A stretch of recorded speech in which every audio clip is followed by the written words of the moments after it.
Hello and welcome to Progress Not Perfection. My name is Della and I have a very special guest, Katie Carringer.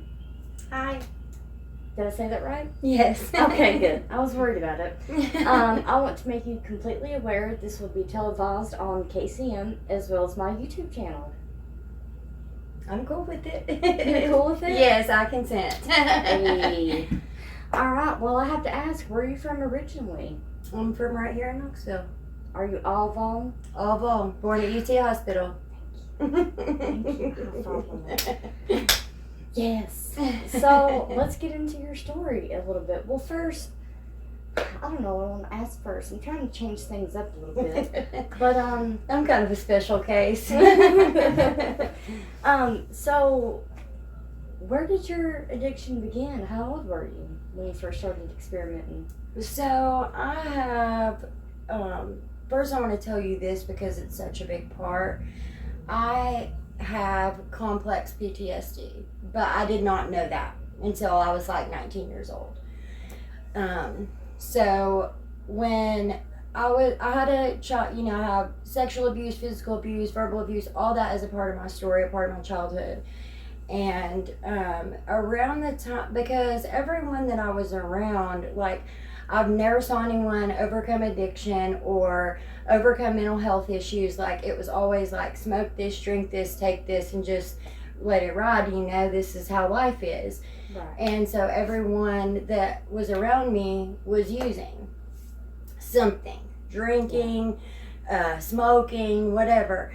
And so when I was about 9 years old, I started experimenting with smoking cigarettes, and I would smoke some weed and whatever I could find, scavenge around that was left over from the adults.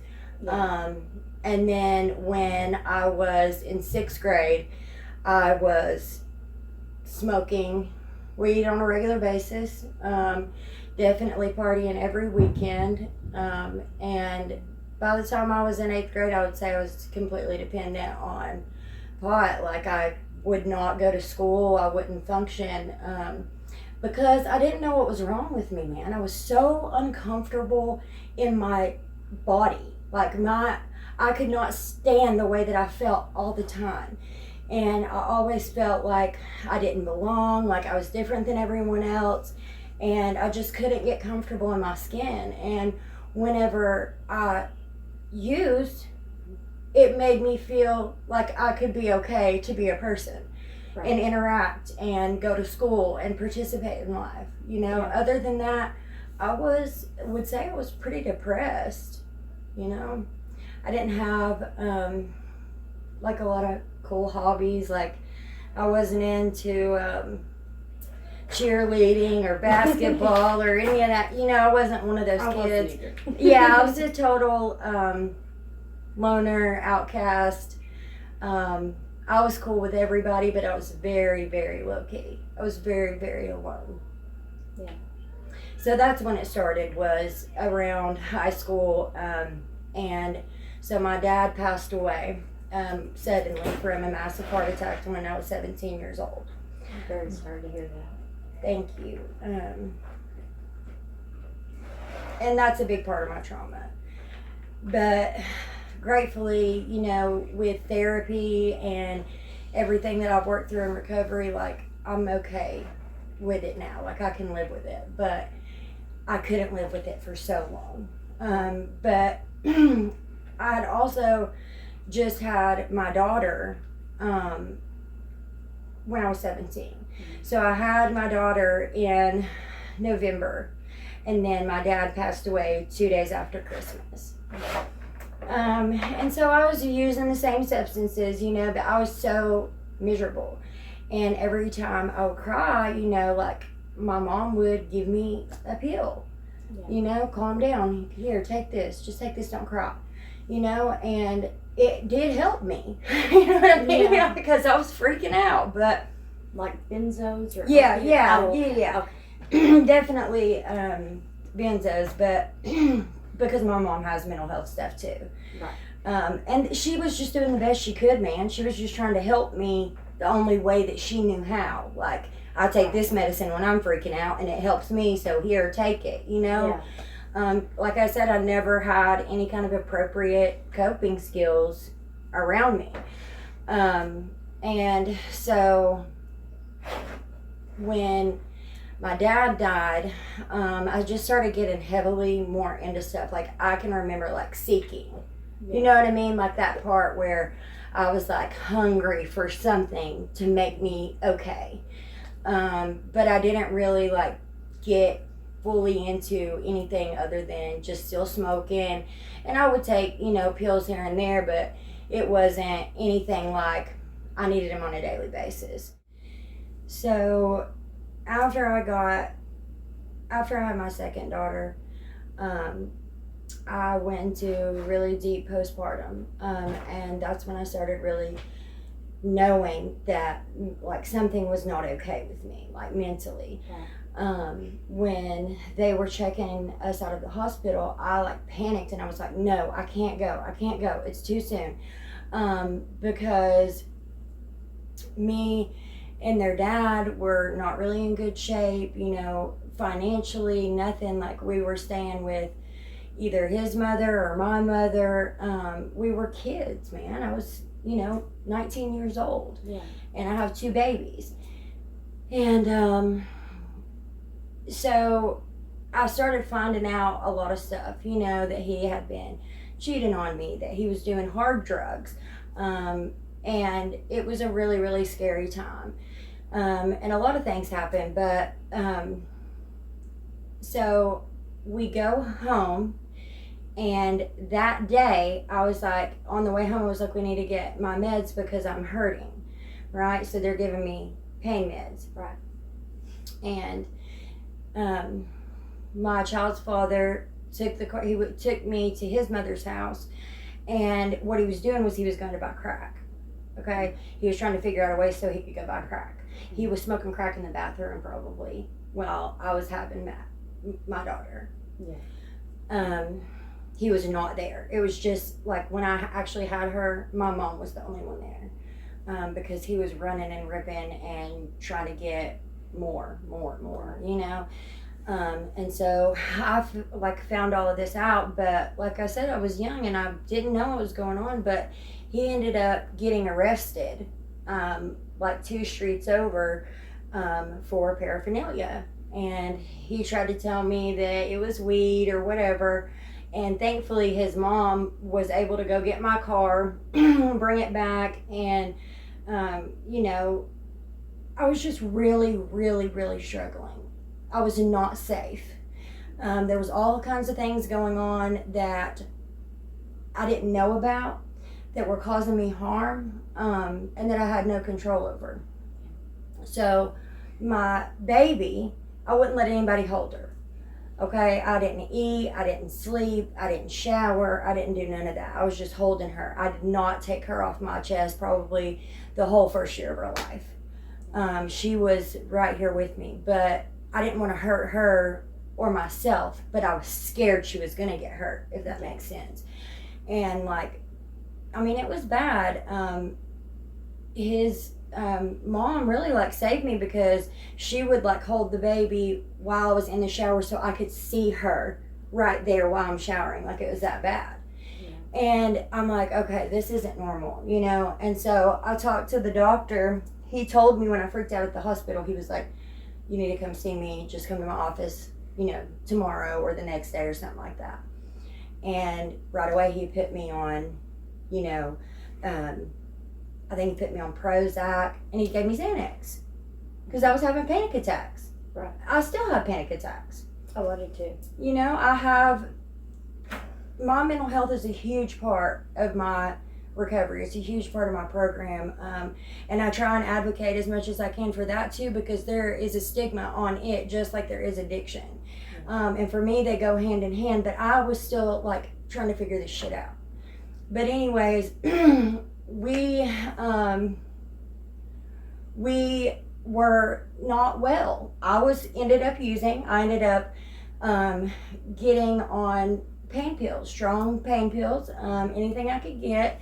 He was still smoking dope, And I was just doing my own thing, my own business, taking Xanax, taking pain pills, because I realized when I took the pain pills and when I took the Xanax that I wasn't nervous, I wasn't scared, I didn't care about anything, but what I was focusing on, and I had the energy, you know, like I can take the kids to the pool, I can take the kids, you know, to the zoo, or I can, you know, give them a bath or get the house clean or whatever, because it gave me enough motivation to feel like comfortable in my skin and like mentally like clear enough, like I was okay to do those things. And people don't understand that. Like, if I thought about taking my son to the zoo right now, that would completely make me come apart. You know, just the thought of that is so big to me. Even going to the grocery store, because my anxiety is literally that bad. As of right now? As of right now, I'm okay. I'm stable on my medication, but it is still there. Does that make sense? Like, I'm okay, but it's still there. You know? You can relate to this, and maybe somebody can relate to this. It's the anxiety that you might have a panic attack if you go and do something. That's my problem. Yeah, anticipatory. Yeah, I get that. You know, and I catastrophize almost everything. Of course. I mean, like, it's the end of the world sometimes. So I totally get that. When you know, with my brain aneurysm, my heart valve leaking, and I have a panic attack, like, I'm gonna die. Yeah. Like, I'm calling 911. I'm like, you ain't gotta take me. Just come evaluate. Just make sure I'm living. Like, you just send an ambulance. So I can completely relate to that. Yeah. I have my first daughter at 17. My dad passes away 2 months after. And so I think when I had my second daughter, that trauma trigger was, oh, I'm having a baby, and now something bad's gonna happen. Somebody's gonna die. You know what I mean? Like that feeling. And it would not go away. And I was so scared all the time, and all I wanted to do was feel okay. That's all I wanted, was to feel okay. And these people that were giving me this stuff, at first I was just partying, you know, like just seeing what it'll do to me, and I'm gonna set it down. I'm not gonna keep doing it, you know. Like, I was so unaware of how strong addiction actually is. And you know, like, my dad was an alcoholic. Like, I just had this like mindset, like, I'm stronger than basically anything. Nothing's gonna break me, you know. So I thought I could go up against it, and I thought I could try it, and I did. So I continued to take, you know, the benzos. I ended up, you know, like really trying to get into therapy and work with my mental health meds, but I was so young and there was so much going on. I couldn't figure it out, man, and I didn't have the support. That was what was missing, is like, when I've recovered, like with the support system that I have now, I realized that I probably could have done that if I had somebody that believed in me and knew how to get me out of the situation I was in. But I was surrounded by people that were sick too, that were struggling too, in their own way. So and then when my second daughter was, I don't know, maybe 4 or 5, 6 months old or something like that, I ended up leaving their dad, and I had the girls, and we were staying with my sister, one that just passed away. It's okay. It's okay. I'm still processing it, but she was always there, you know. Like, when the bottom fell out, I knew that she would show up for me. So we were staying there, and my brother was doing like a lot, you know. Him and my cousin were robbing pharmacies and doing all this stuff that I didn't know about. I mean, I knew about the pills because I was doing them, but I didn't know where they were coming from or what the hell they were doing. So my brother gets arrested out of nowhere, goes to prison. Okay? My brother was like my protector, kind of, you know, because like my story with my dad is kind of complicated. When my parents separated, he went to Texas for a while. And I didn't know my dad really until I was like 8 or 9 years old. and then, boom, I just had him for a second, then he's taken away again. Right. So my brother was like my constant, so whenever he went to prison, I went off the chain. You know what I mean? Because I didn't have a big brother to say, no, you're not fucking doing that. No, you're not doing that. Because I realized, like, he protected me from a lot of stuff. Like, a lot of stuff. So, yeah, by the time I was 20 years old, what happened was I went to someone's house. I don't remember exactly what the reason was. It was for some sort of exchange of me giving them something or getting something or whatever. And there was a guy that was sitting on a couch in the, like in a room like this kind of. And I saw some white stuff on the counter, and I was like, what's that? Because I didn't know what all drugs were. I really didn't. Like, I knew what cocaine was, like I had done that. But I was like, what is that? And she said, we think it's heroin. And he was like, I'm about to find out. So he does a shot of dope in front of me. And I see him go like that. And immediately I was like, I want that. I want to feel like that. Yeah.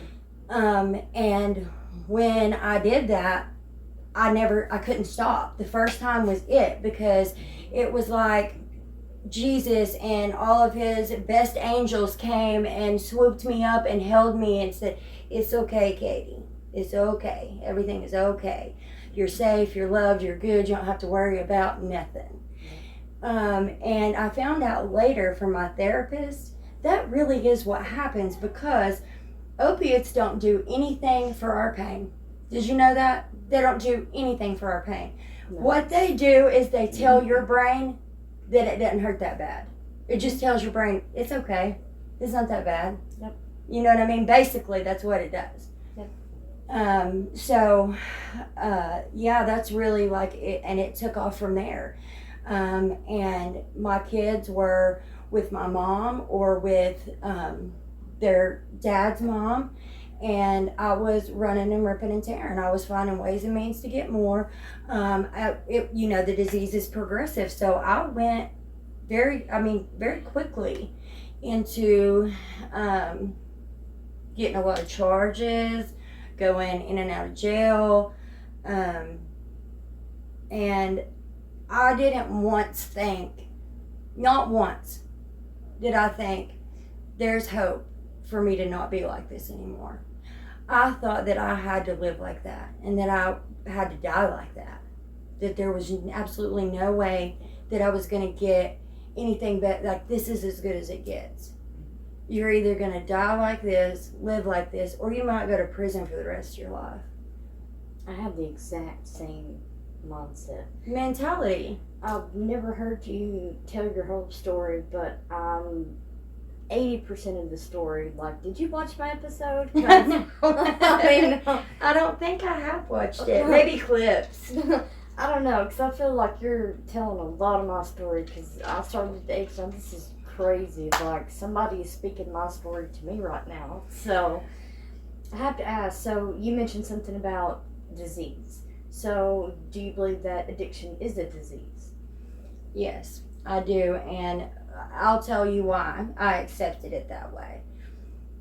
So now, the medical professionals, who still don't know what the fuck to do with us, honestly, like, they don't know how to fix us. There's no known cure, but they now have classified it as a mental health disorder, substance use disorder, opiate use disorder, or whatever, right? And so since the beginning of a 12-step program, they've called it that. They tried to diagnose it as that in the 30s. And so where I accepted it was when I went to treatment the first time. That's how I got clean, was as a result of the Knox County judicial system. I didn't know, I thought rehab was for like Lindsay Lohan and people like that. Like, I did not think it was something that I could go to.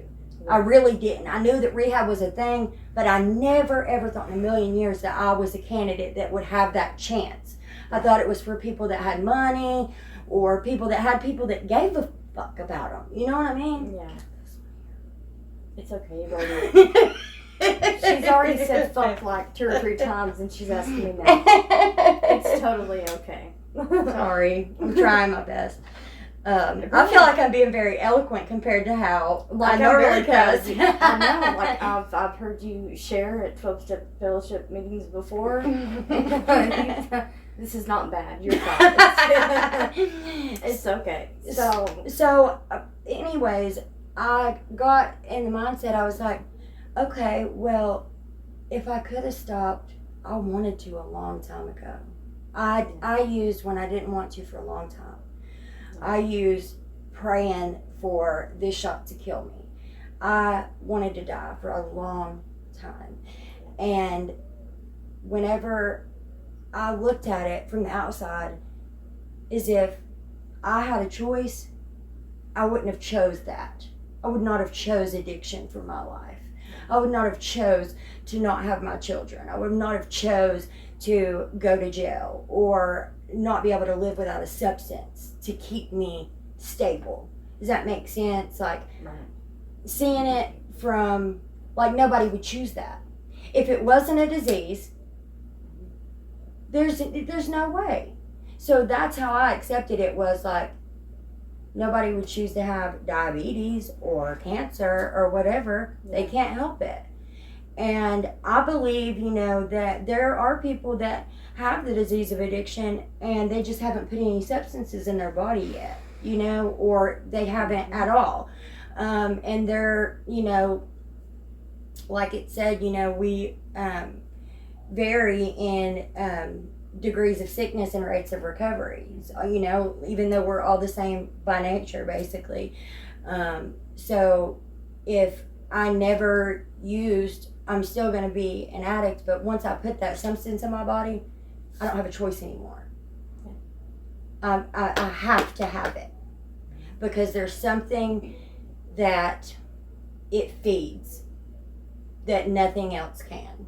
I call them hooks, claws. That's what heroin was for me. Like, because Opana was my pain pill of choice. Yeah. And it was like the biggest hug in the world, like every muscle being hugged and then released. Yeah. And then heroin. Loved.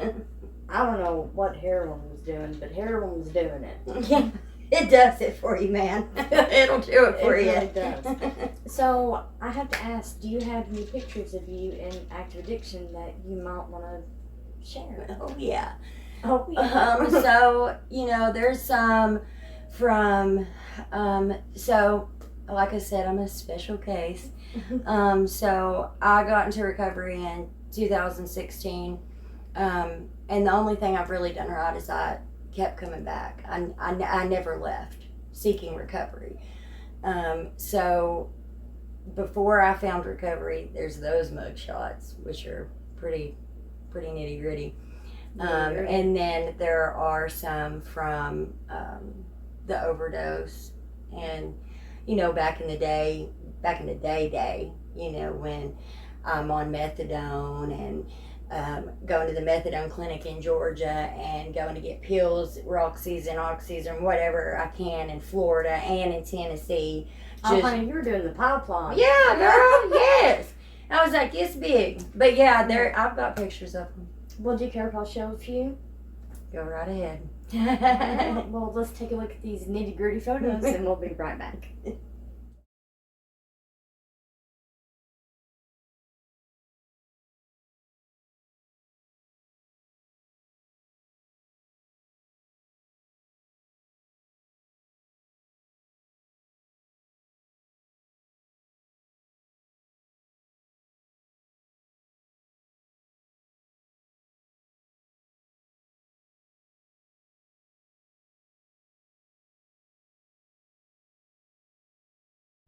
So, what would you say that your DOC, drug of choice, was?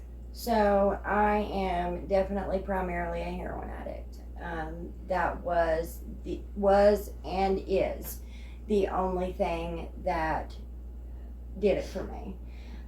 When I was young and I was trying all this different shit, it wasn't until I got to that drug that I was happy, that I was satisfied, and I wasn't looking for nothing else.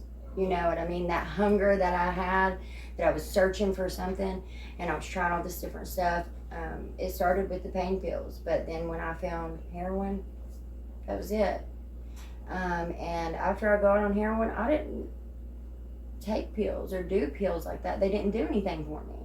You know, and then, you know, I'm not saying that I didn't smoke a little crack here and there or, you know, whatever was around, but I love your enthusiasm. I mean, it's not funny, but I like how, you know, like you can relate. Yeah, it's like in the past, and like you can talk about it now. So it's less. I'm detached from that past because it is no longer my reality or the acceptance I have of myself.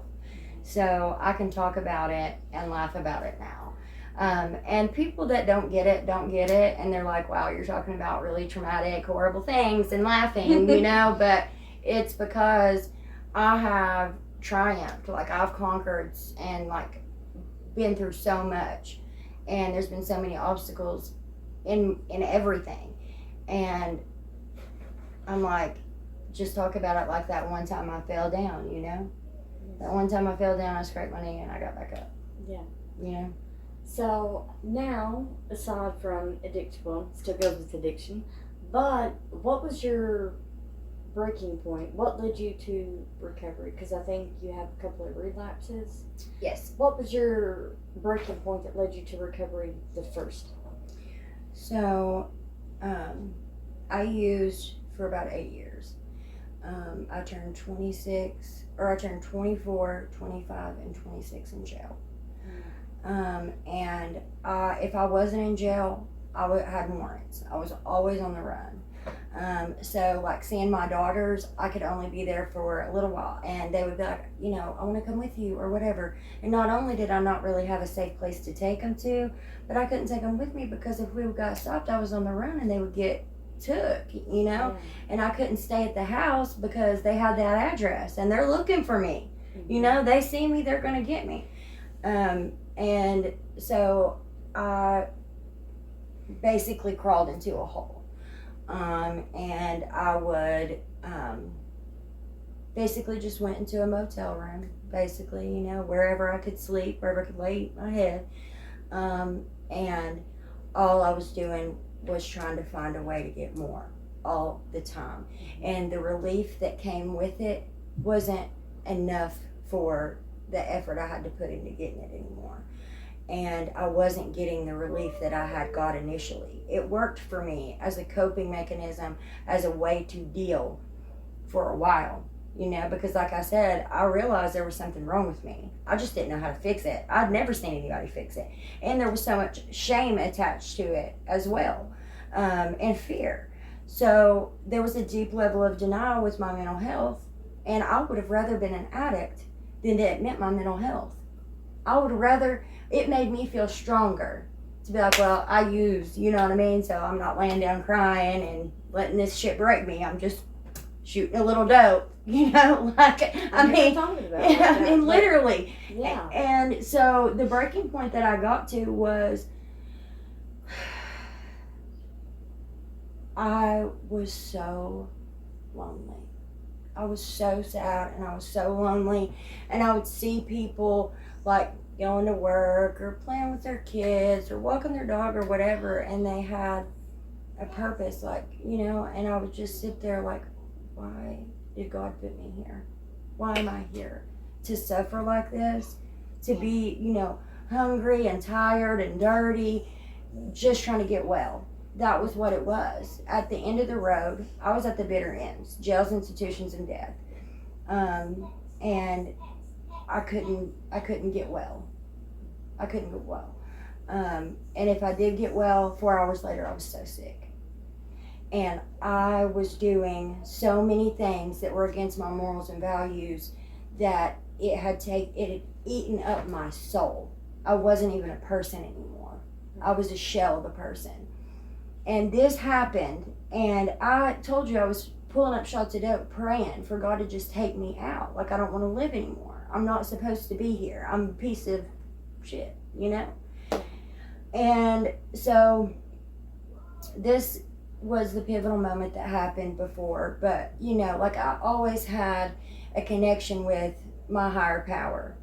Not like I do now, but even in addiction, I knew there was something greater than me. And I was like, hey man, like, can you help me out? And so one day my mom had came over to the motel room to give my brother some cigarettes or something like that. And my mom, like my whole family, everybody I knew was done with me. I was completely written off. Nobody would talk to me, help me, nothing. I was cut off. But my brother was there with me doing the exact same thing. And here my mom is showing up for him. So I was going out there and I was like, can I have a cigarette? She wouldn't give me a cigarette. She wouldn't even let me hit her cigarette. And so I got mad. We were fighting. And I'm sitting in the car next to her, like, you're the passenger. That's where I was, and this is where she was. And she pulled my arm like this, and I'm fully tracked up. I've got all holes in my arms. And she says, and looks me in the eye, and I'll never forget it because I looked her in the eye, and I didn't look people in the eye a lot anymore. And she said, when are you going to stop that? And I said, I can't stop, Mama. And that was the first time that I'd ever said out loud, I can't stop.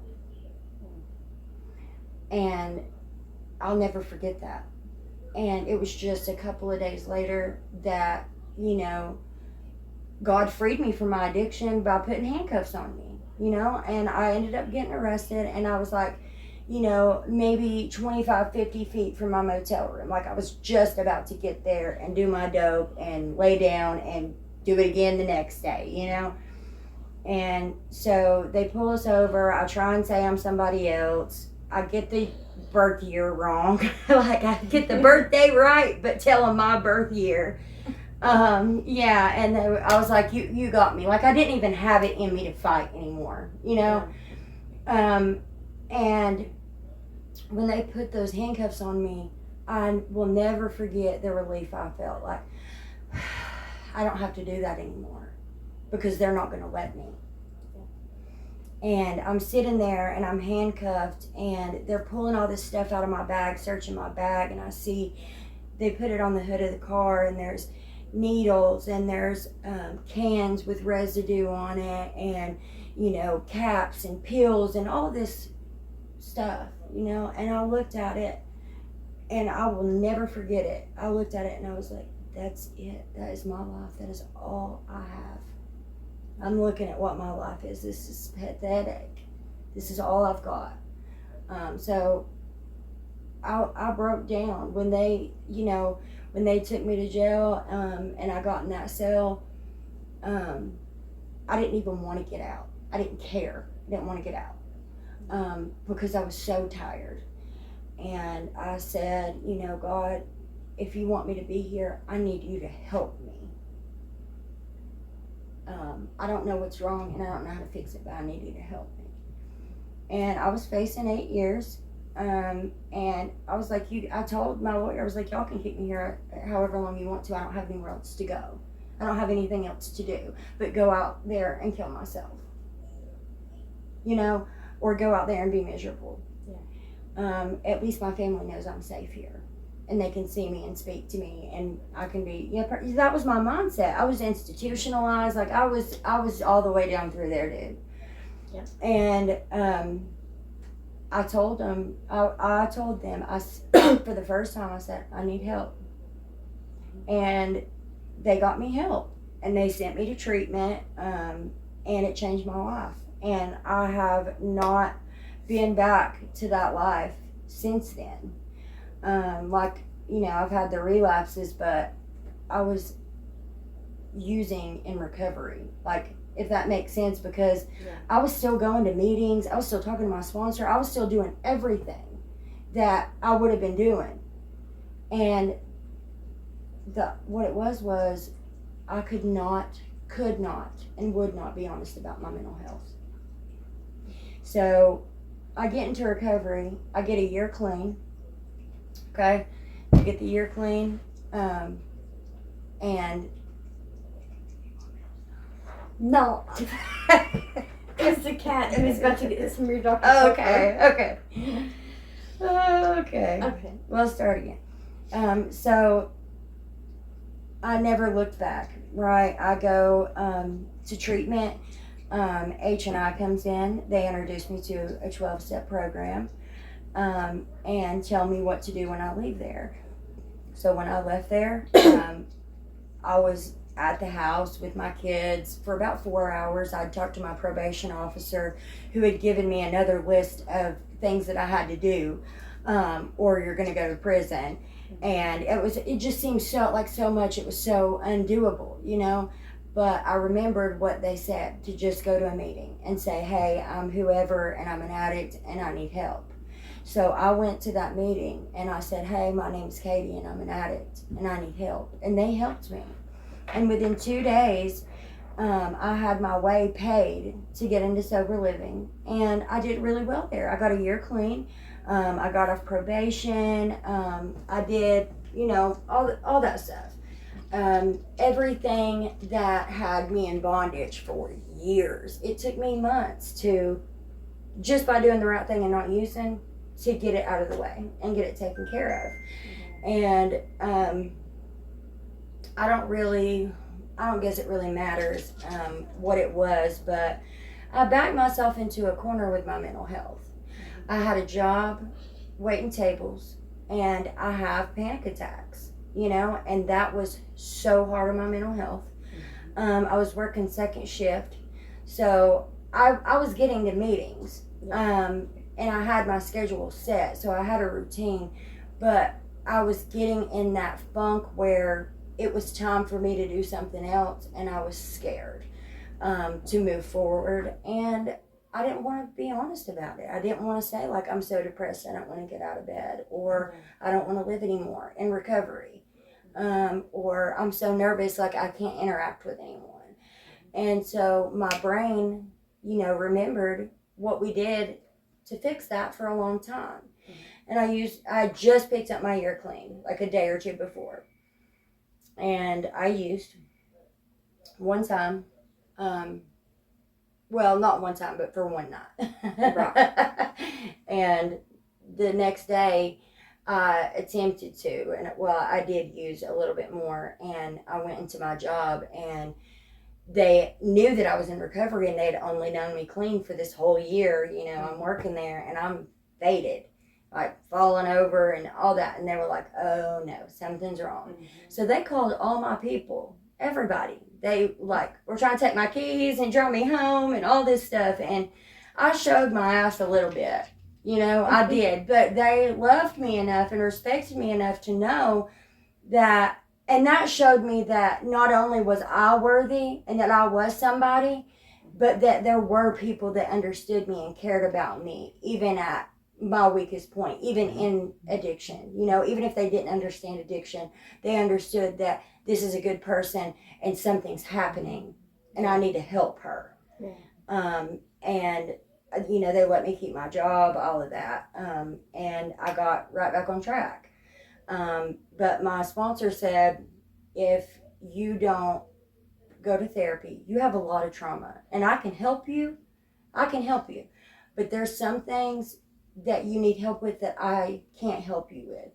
I need you to go to therapy, and if I need you to be open-minded to taking medication, or I can't sponsor you anymore. So I ended up saying, okay, I'll go to therapy. So I went to therapy for 30 minutes once a month. Because that's what I got set up, because I didn't have any insurance, and that's what they offered me, and I didn't push for no more. That was fine with me. And the whole time that I was going to therapy, they were like, you know, like, therapy, like, brings you up to here, which is cool, but you really need to be up here. And if you take medication, it'll bring you up here. So they were telling me I needed meds the whole time, and I was like, shh, nope, not taking those meds. So I made it 11 and a half months. And backed myself into a corner once again. Something happened, and I freaked out and I started using. And I used for about 4 days. This one was a little bit worse. You know, it always gets worse. And my husband, he wasn't my husband at the time, but my fiance, he knew that something was wrong with me. My friends knew that something was wrong with me, and thank God that they saved me from myself. They, took my keys, took all my stuff, and trapped me and made me get better. And I got, right back on track. And I went into the psychiatrist's office, and I told them everything. And I thought they were going to lock me up. I mean, for real. But they didn't. They helped me. And it took me a couple of months, but after probably about 2 months, I got stable on my meds, and I was like, wow. Like, why did I do this? Why did I wait so long? Right. But I was still struggling with that acceptance of myself, that I was actually crazy or whatever, Crazy. those labels. Yeah. And so that was the longest I got clean, was on my psych meds. I had 3 years and 2 months clean. Okay. But what happened was, Gotta wet the whistle a little bit. we're going to talk about the overdose. So,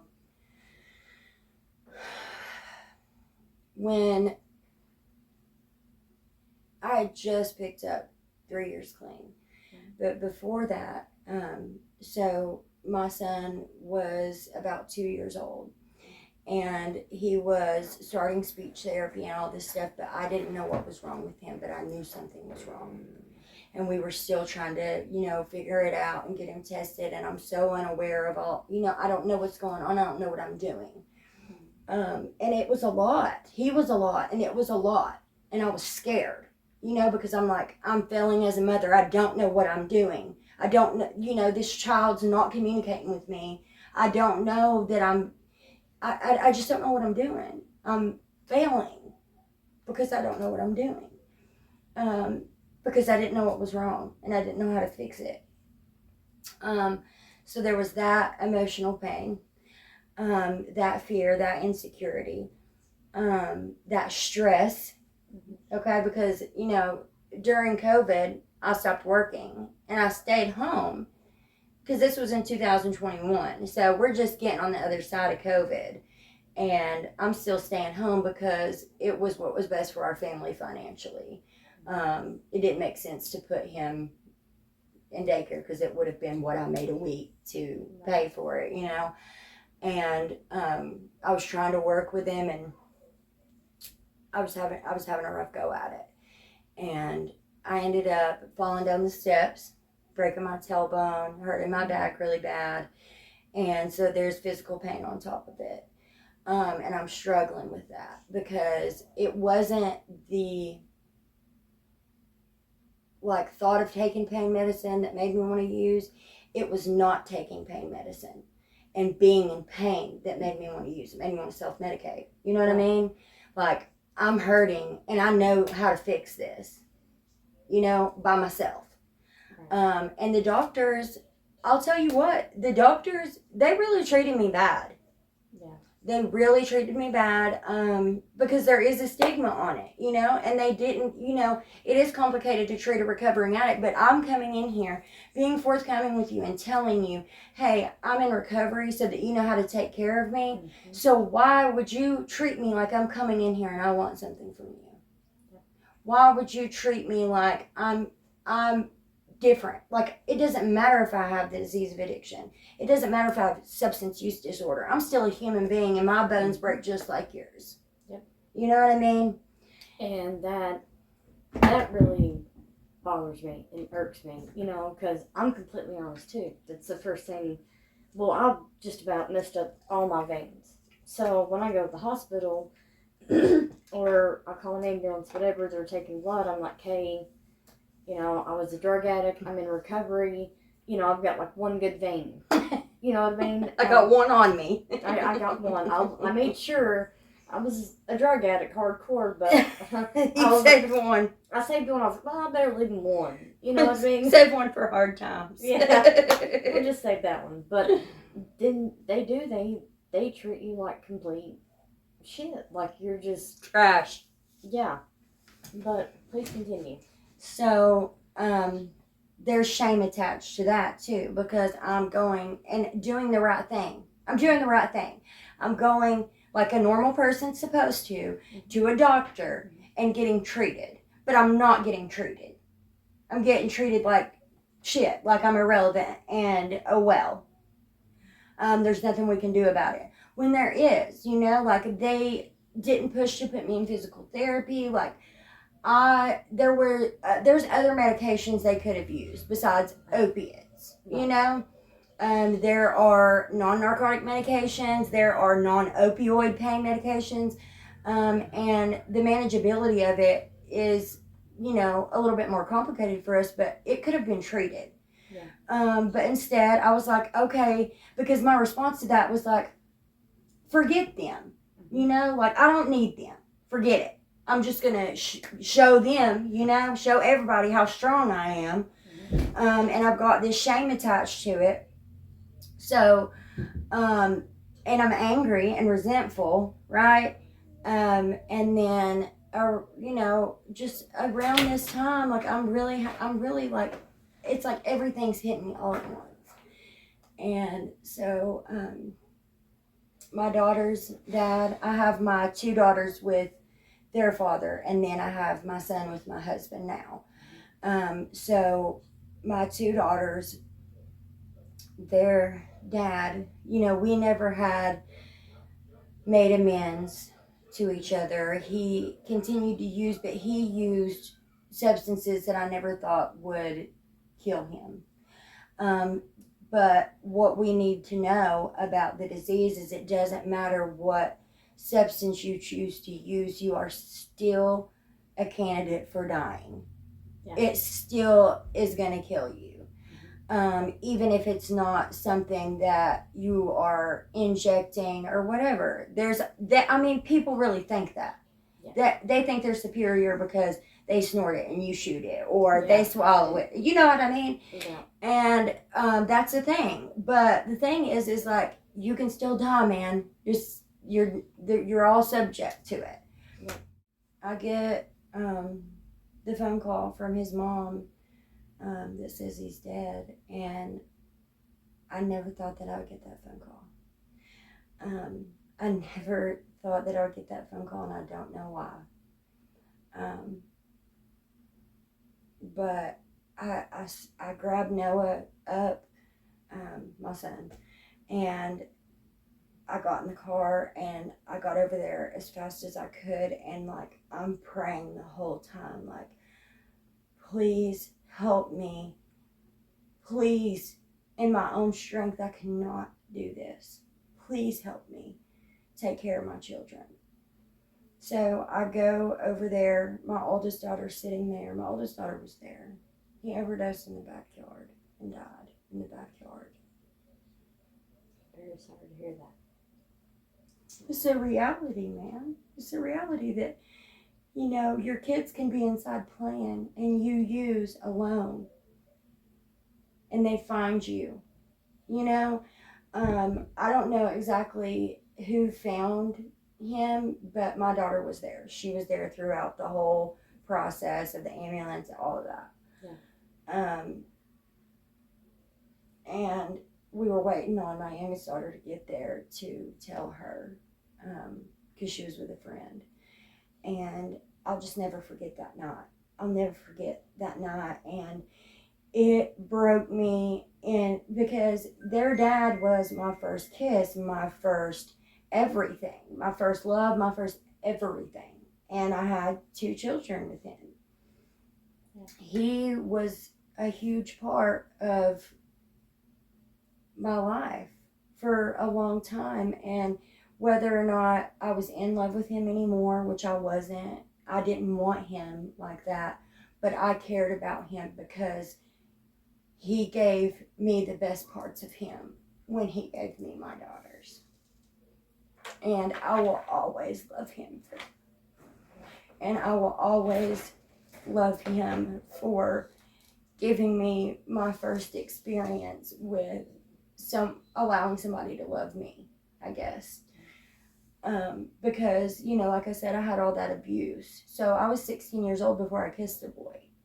I was really weird about it because I had so much trauma. But anyway, And I asked them if they wanted to come with me. I wanted to take them away from there. But they didn't want to go. They wanted to stay there with her. And I had to understand that. But also, like, I was feeling with them because here, I lost my dad when I was 17, okay? And I'm looking at a 12 and 13-year-old that are feeling that, you know? Yeah. So it just brought back so much, so quick. And I really don't even know how it happened or when it happened, but I just checked out, you know? Like, I have such the ability to dissociate because that was a coping skill before I knew what was wrong with me. It's just a symptom of PTSD where you can just go somewhere else, you know? And it's not that I have like a personality disorder or anything like that, but I'm not in reality. I'm not here. You're talking to me, but I'm somewhere else. You it's know? like being on autopilot. Exactly. Yeah. So I have PTSD as well. So. And it's. Yeah, it is. It is one of the hardest illnesses to treat. And it's complicated. But I will tell you that throughout this process, like before this, like I've been going to therapy, taking medicine. I've done EMDR, CBT, DBT, whatever kind of therapy. Like I'd done it all, and it did vastly improve my quality of life with my trauma. Like it really did. But here is another trauma coming. You know what I'm saying? And it's coming at me from all angles. My kids, my past, my everything. And it crumbled me. And all I was thinking was, I have to be okay. I have to be okay. I have to be okay. I have to be okay. I have to be okay. I cannot freak out. I cannot go to the psych hospital or no kind of nothing like that. I've got to be strong for these girls. And I was, you know, like I ended up like raising money for the funeral. She didn't even hire anybody to speak. I ended up having to speak at his funeral. There was just so much that I had to show up for. But I'm grateful that I was able to show up for it. But it was so hard. But I couldn't give myself the break that I needed to be there for them. Actually be there for them. Not be there for them. And I guess in my mind, it was like, we have to use. There's no way out of this. We have to use because we have to be okay. And this is the only way we can be okay now. And so I did. And I managed it for a second. Not like I was really managing it, but like I wasn't doing it to an extent or anything that it was causing bad things in my life. Does that make sense? It had functioning. Right, so I wasn't getting consequences. Right. And mind you, those 2 other previous overdoses, I got a lot of grace there. You know, I didn't have to go back to treatment, none of that. This time, I dug too deep and I went too far. And I think that I accepted that I was going to have to use forever. Like it was never going to stop hurting and I was never going to be okay. But I kept trying to stop. And I did stop for periods of time, and then I would be sick for a week or 2, and I would like have to lie to my husband and be like, I don't know, I have the flu. And I remember going into this 12-step fellowship like fundraiser thing, because he really wanted to go and take, you know, our son and play and do all this stuff. And I had just tried to get myself off of drugs with Suboxone and put myself into precip. I was in precipitated withdrawal, okay? And I had on a hoodie, everything, and I was like, this. At the end, or at the 12-step event where everybody thinks that I'm clean. Yeah. You know? And I kept trying to put on that facade for so long. And then it was like when people found out, I was like, okay, just get away from me. I put my husband out of the house. I put everybody that loved me away, except for my son, because for some reason I thought he was safer with me. Right. So when was your overdose? So that's what I was leading up to. So my husband asked me, he said, I know you're using, I need you to tell me the truth. He came and woke me up. So I hadn't used yet, so I was clear-minded, you know. And he took me outside and he was looking me in my eyes, and I'll never forget it, man. I'll never forget. I saw the pain in his eyes because he knew that something was taking his wife from him that he couldn't fight. And he was so scared. And I said, you know, damn it, man. And I told him the truth. I was like, yes, I've been using. I need help. So I go get to treatment. I go to treatment and I graduate treatment, but I would not let them change my psych meds. I wanted to wait to go back to my primary care doctor or whoever was doing my meds for the past 4 years so that they knew how to take care of me. I wasn't going to just see some person I didn't know. That's completely ridiculous. I set myself up for failure. So I was clean, and I was even crazier because I wasn't putting a substance, I wasn't coping at all. You know what I mean? Like it just made me worse.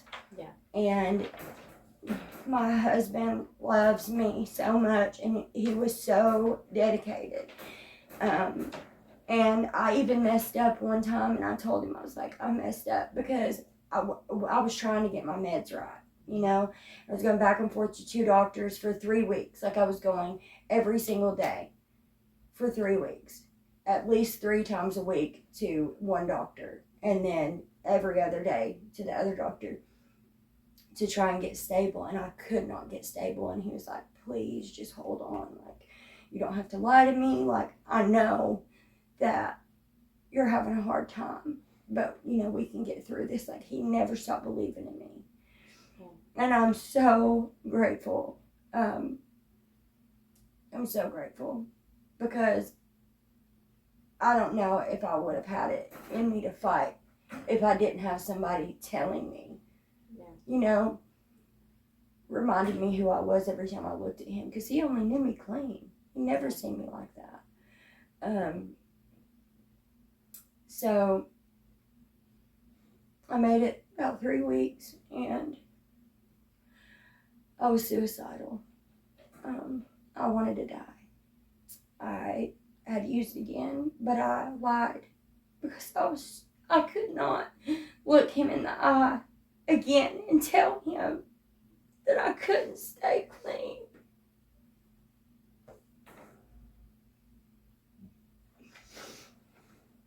And I'm okay. And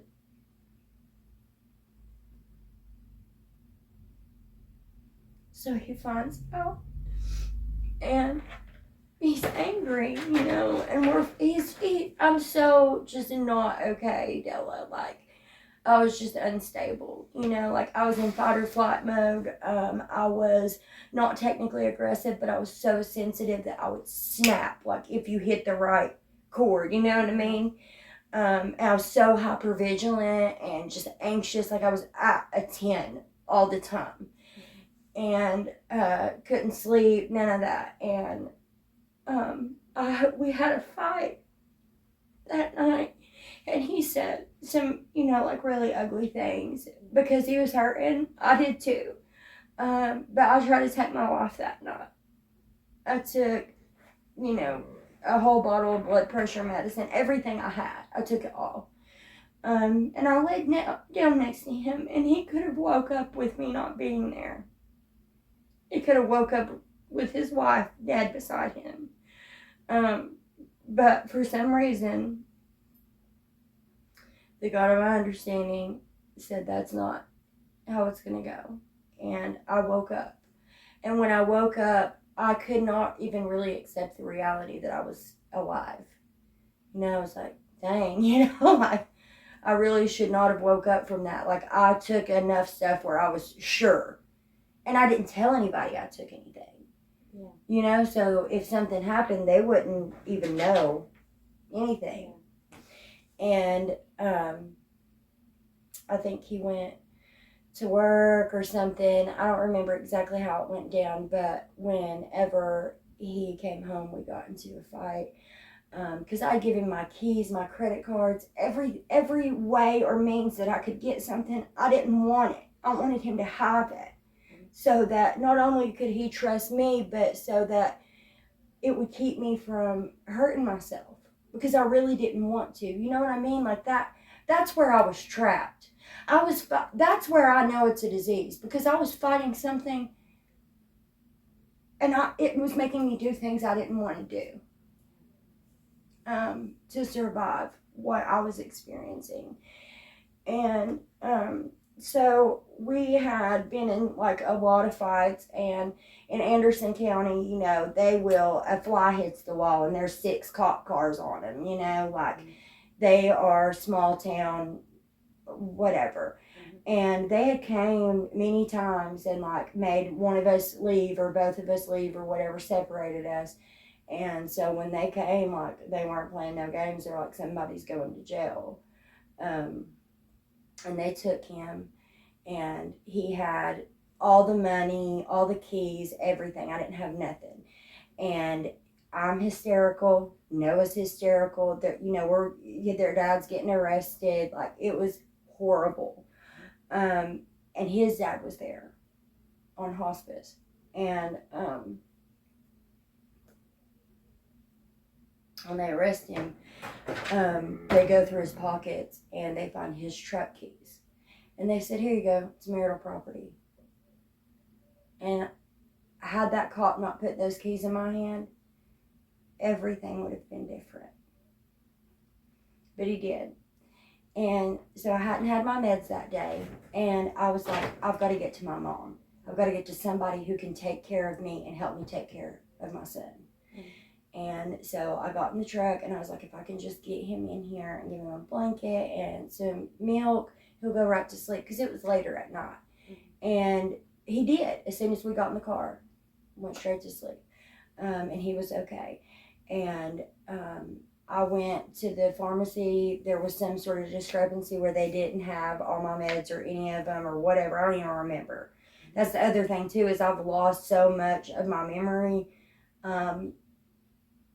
And there's so much that I really I don't remember. Mm-hmm. But anyways, so I take off towards my mom's, and someone that I know from the program who was using, I knew they were using, and I don't know why I thought that it should, I don't know what I was thinking. I was just trying to be okay, I think. And so that person asked, I was on the same road that they were on. They broke down, had a flat tire, out of gas or something like that. And I picked that person up, and as soon as I stopped the car, we stopped at, the first place, which was that business where I overdosed. And as soon as I parked the car, he handed me a shot, and I looked back at Noah. Noah's asleep, and that's all I remember. I don't remember anything else. I don't even remember where I was at when I did the drugs. I don't know if I was in the car or not in the car. I don't remember anything. I remember looking at Noah, and then the fadedness before, when the person was like, "Are you okay?" when I was falling out. Yeah. So then I wake up to all these people standing around me, and what I heard before I opened my eyes was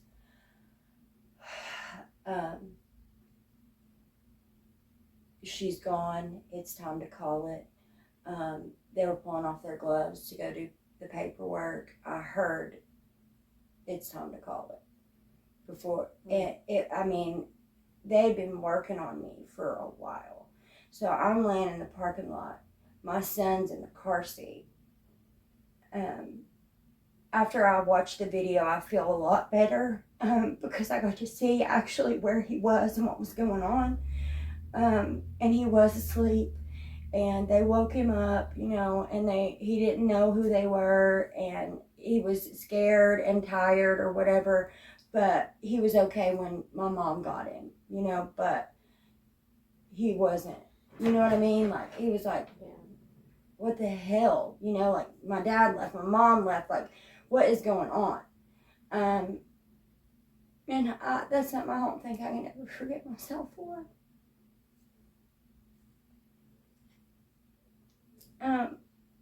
But every day I get up and I put my feet on the floor, and I choose to, because even though I feel like I don't deserve him, he deserves a clean mom. He deserves a good mom. And I can do that just for today. But the EMS said, I've been breathing for you for about 45 minutes. Oh, wow. And, you know, they're not supposed to do that. And, like, when I watched the video, I didn't know that they, like, shocked me and, like, did all of that stuff. I knew my chest hurt like hell. But, you know, they were giving me CPR and working on me and working on me and working on me. And I guess it was because they didn't know what was wrong with me. They didn't know immediately it was an overdose. When they found me. And because the person was gone. The person didn't stay. And then when it started working or whatever is when I guess I started to come to after however many doses or whatever. And he asked me, you know, like what my name was, where I was. And the only thing I could think was Noah. And I wanted to sit up, but that, you know, I couldn't. And so I would, and like when I watched the video, like, Della, it's so sad because I was not in a state where I could answer any questions, where I was not competent to, they should take me to the hospital. And I told like 6 different officers, please take me to the hospital. But as soon as they saw that the Narcan was working and they knew that it was an overdose, they treated me like I was a piece of shit. Because, I mean, I am, you know. I just overdosed my child in the car. But, you know, and I remember, like, them getting in my face and saying, like, you just fucking overdosed with your child in the car. We're not going to cut you any slack. I'm like, I could barely, like, think. You know what I mean? Like, I was so not okay. And they didn't take me to the hospital. They said, here, sign this, saying you don't want to go to the hospital. And I said, I do want to go to the hospital. And, like, you know, like, I just was, what do you call it, like, incoherent or whatever, where I was like, okay, like, whatever, because I was so confused. It was traumatic, you know, and I'd just been dealing with so much, and I was just so not okay. They didn't take you to the hospital? I begged them. On the video, I saw me saying, please take me to the hospital. When they took my blood, I told 2 different detectives, please take me to the hospital, please. And they were acting like I was trying to get out of going to jail by going to the hospital. And I was scared, you know, like once I knew, like, okay, this is what's happened, and I comprehended it, and they were going to take me to jail. And I was begging them, please call my mama. Please call my mama. Please call my mama. But they were too worried about trying to find something on me. I gave them the number to call my mom, and then they tricked me, and they said, here, unlock your phone so that we can call your mom. I unlocked my phone, and they took my phone. And I don't know what all they looked, but I didn't consent to that. And then they kept looking for something to charge me with because they couldn't charge me with whatever they wanted to, I guess. And they were like, you know, there was no paraphernalia, there was no drugs, there was no nothing, because I was trying to stay clean. And I just, you know, somebody gave me something. I didn't have nothing. And instead of helping me and trying to figure out what was going on with me, they were digging everywhere. They tore that truck apart looking for something. And I'm sure they went through my phone looking for whatever they were looking for, but I didn't care. Because I didn't care. I didn't have nothing. I'm not nobody. I'm just, I'm not nobody. And I said they were asking me questions, and it was so sad because, like, the news report says that Carringer stated she was having a bad day, so she injected heroin with her 2-year-old toddler in the car. And what I said was, you don't understand. This is not who I am.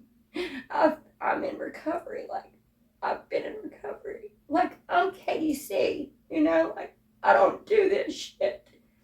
I'm responsible. I'm a good person. And I said, I'm just having a really, really bad day. My husband just went to jail. I need to get to my mama. I was so scared. It was so sad. So I went to jail, and they charged me. First, they told me they were charging me with PI and reckless endangerment or something, I think. And then it went to DUI first offense. Then it went to DUI second offense and child abuse and all this stuff. So I went through that. I'll have 18 months clean next week. And I went through all of that, and I ended up, because the way that they were trying to convict me was unacceptable. If I'm not guilty, I'm not guilty. I know that I messed up and I'm guilty of something, but it's not that, and I'm not taking that offer just because you're going to try and intimidate me and make me feel like if I don't, something really bad's going to happen. Well, what you don't know is I trust God, and I believe that God's the ultimate authority, and whatever sentence I'm supposed to have, ultimately it's God's choice. So I chose to I bailed the charges over to the grand jury after about 9 months. Well, no, it was about a year. Yeah. So I still haven't heard anything about that, but I will. So I've got that hanging over my head. But I honestly, like, it changed my bond with God like that. Because not only did I wake up that day and I wasn't supposed to, I got woke up again, and like, God has went out of his way. I'm that valuable. You are. To God. He went out of his way so many times to save me from myself, and the grace and the mercy, because that would be so tragic. I don't deserve to die that way. I know I don't deserve to die that way today. And so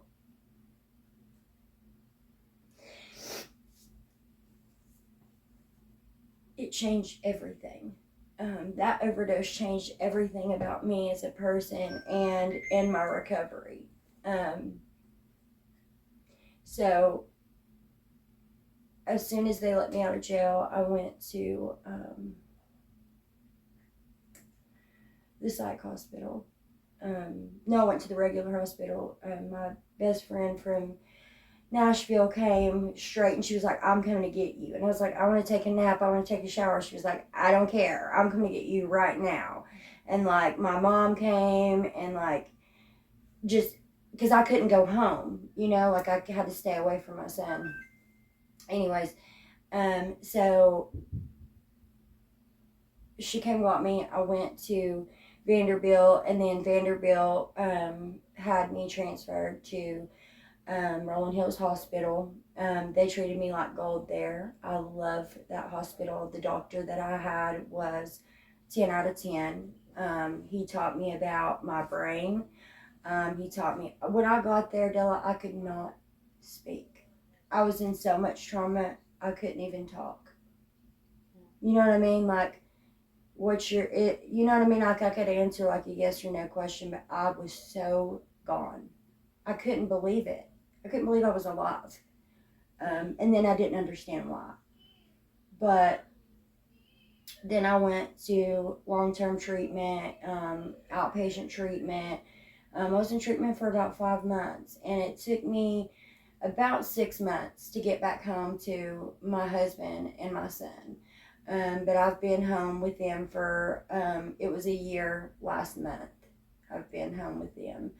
And, you know, Awesome. yeah, I'm so grateful. I'm so humbled and I'm so grateful. And that same treatment center that saved my life, I work there today and I'm a counselor there today. And I'm able to tell those women, like, I came from your seat into this seat. So there's hope that it works and, like, you can recover. I'm not special. I'm not any different than you. The same shot that you got is the same shot that I got, and you can do it. And every day, I don't know how I picked myself up from how far I went and how much pain I went in. There's no other explanation than the God of my understanding carried me through that. And when I got strong enough, I woke up every day and I put my feet on the floor and I did the right thing. And it was hard. It was hard when I didn't know if I was ever going to see my son again. It was hard when I didn't know if my husband was going to leave me. It was hard my first day in treatment when I found out my father-in-law died and I wasn't there to hold my husband's hand through that.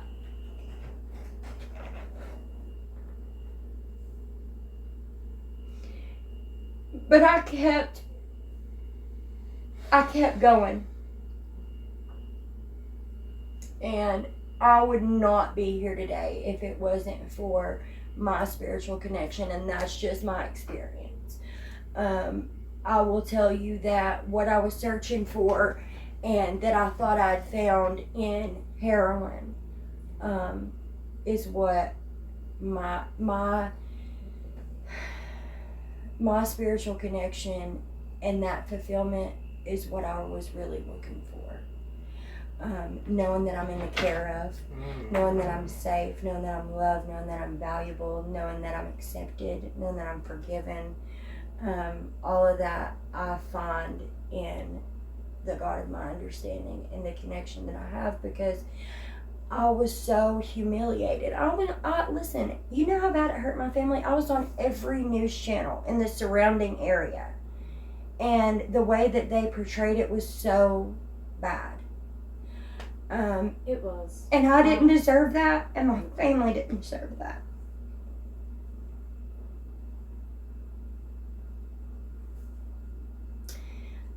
But I'll tell you what, I'm that same girl here today, you know, and I'm here to show them, like, when I woke up and told them, you don't understand, this isn't who I am, I'm here today to show them, like, this is who I really am. Like, I'm a really good person, you know, like, I'm a good person and I'm a good mom. I've always seen that. I remember seeing you and your husband and your son and just that whole connection, and I think you're an amazing person. Like, I had to do a double take when I saw the news and the Facebook post. I was like, that really hurt? No. But I am so proud of you, because a lot of people wouldn't have came back from that. And I know that there's somebody out there that's going through the same thing or similar to the same thing. And if you are and you want to use, just keep going. Like she said, put your feet on the floor and do it one day at a time. That's all you can do. Because you're a counselor now, still married, living back with your son. Yeah. I see that smile. You're glowing now, and it's not just... I'm so grateful. I love, those boys are my world. They're my world. My daughters are with me. You know, they're teenagers. They're with me off and on, off and on. And they're my best friends. They're my best friends and they're my biggest supporters. I was so scared to call them because, you know, their dad had just passed away from an overdose in July, and it's December. And you want to know what is the most shittiest thing about that whole new situation? Is that my daughters found out on the news before I could get out of jail and tell them about me and their little brother. Oh, gosh. You know how much harm that caused? Unnecessary. Unnecessary. And I'm so scared to call them because I was like, they're going to hate me. They're going to give up on me. But they didn't. They didn't. You know what they said? Are you okay? When can we visit you there? When can you call us back? We love you. That's amazing.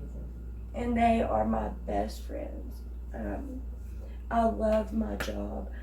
I go in there and honestly, I'm so humbled and grateful. It is a form of service to me. It's not even work.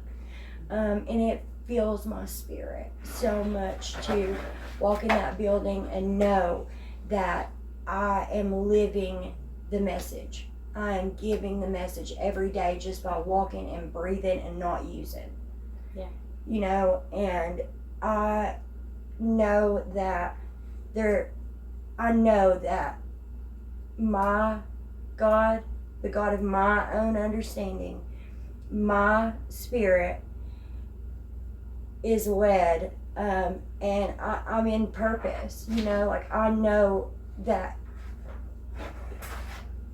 He didn't just go snatch me up for me to be miserable or to be just trash or nothing. Like I'm supposed to be something and somebody for Him. And it doesn't have to be as big and as bright as, you know, fame and all over the place and speaking in cathedrals or whatever, you know, baptizing people in Jerusalem or speaking at conventions or whatever. It's the little thing. It is every day giving somebody just a little bit of hope, because I never had that. I never saw anybody overcome what I was going through. And my mental health is still a big struggle, you know, like it's there. I'm stable, I'm okay, but it is still a struggle. It's still something that I have to work hard at and cope with every day, you know, like I learned how to pray, I learned how to meditate, I learned how to breathe, I learned how to ground myself, I learned how whenever, you know, to reach out for help is the main thing too, to humble myself, and it's okay to ask for help. As a matter of fact, sometimes it's a form of service to allow someone to help you. Because how many times have you helped someone and it kept you clean? You needed to help them more than they needed to be helped. You know what I mean? A lot. And that's the magic. That's the magic, that two addicts, the same two that could use together, kill each other, whatever, are the same two that can keep each other clean and change the world. Yeah. You know, it's incredible. Yeah. And I am telling you, like, it may not be easy all the time, but it does get easier. It may not be the best of the best all the time, but it does get better. And if you're sick and you're suffering, I just want you to know that you are worthy of recovery, and that you are lovable, and you are loved, and you are important, and we need you. I don't want any addict that is using to feel any shame. Just because I'm not using doesn't mean that I'm better than you. It just means I'm in a better position to help you. And I love you so much for inviting me on. I know that I kind of went all over the place. I hope that I answered the questions. Actually, she's answered all of that. What was it that you've answered all of them. You gave the message to the still sick and suffering addict, and I think that was beautiful. You are loved, and you are worth it. And just reach out. That's all you can do. Network is important, you know. And I've never heard it put like that, but yeah, the two addicts that can kill each other can be the two Save each other. to save each other. And please remember that. And I want to thank you so much for being on Progress Not Perfection. And I'm proud of you. I know you've had a rough road. I seen the news story, and I still just kind of was like, they kind of exaggerate. Well, yeah, and they did Yeah. me dirty the way they did it, Yeah, you know? yeah. Like, And I hope you have a great outcome from that. And I hope it all goes well for you. what do you mean? I hope it all goes well for you. Oh, okay. But I thought you meant about the news story. oh no, Yeah, to hell with them. yeah, to hell with the news. We ain't even talking about the news. Yeah, and you know, I'm not perfect. I'm not perfect. I still have a lot of work to do. But I'm willing.